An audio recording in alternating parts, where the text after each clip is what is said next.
जयपुर के राजा की पुत्री मदन मोहन जी की सेवा करती थी।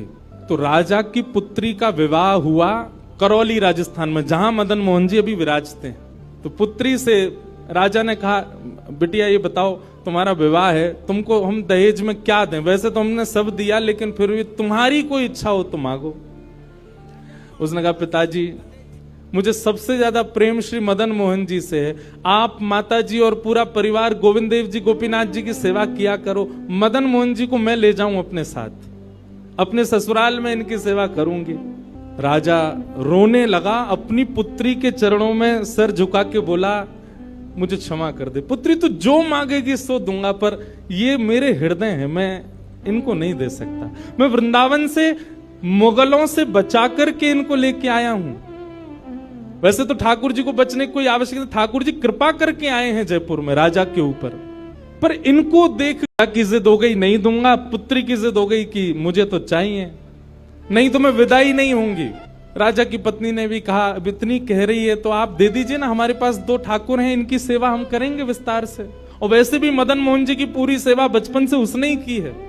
तो राजा ने एक प्रस्ताव रखा, बोले अच्छा पुत्री एक काम करते हैं। बोले क्या? मैं तेरी आंख पे पट्टी बांधूंगा और आंख पे पट्टी बांध करके मदन मोहन जी जैसे 7 स्वरूप तेरे सामने खड़ा करूंगा, जिनमें से 6 स्वरूप जो होंगे वो मैं बनवाऊंगा और 1 स्वरूप वास्तविक मदन मोहन जी होंगे।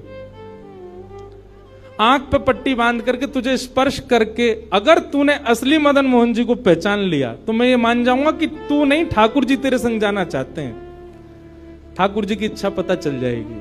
तो राजकुमारी बोली, ठीक है आप ये प्रयोजन कीजिए। राजा ने महाराज कारीगरों को बुलवाया और मदन मोहन जी के मैं आपसे बहुत प्रेम करती हूं, मैं आपके बगैर नहीं रह सकती, पर मेरे पिताजी की बहुत जिद है, अब कहीं मैं आपको नहीं पहचान पाई मेरे तो प्राण ही निकल जाएंगे, विदा होना तो बहुत दूर की बात है।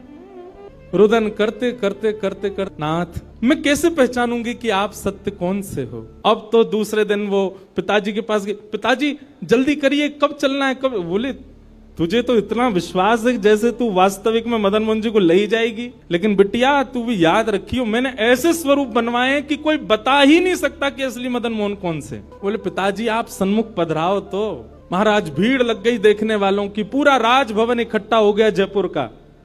7 स्वरूप विराजमान हुए। पुत्री के आंख पर अभी विवाह हुआ, उसका विदाई नहीं हुई है, आंख पर पट्टी बांध करके और कहा जाओ, अगर मदन मोहन जी की इच्छा होगी तो तू ढूंढ ले। उसने जाकर के जैसे स्वरूप स्पर्श करने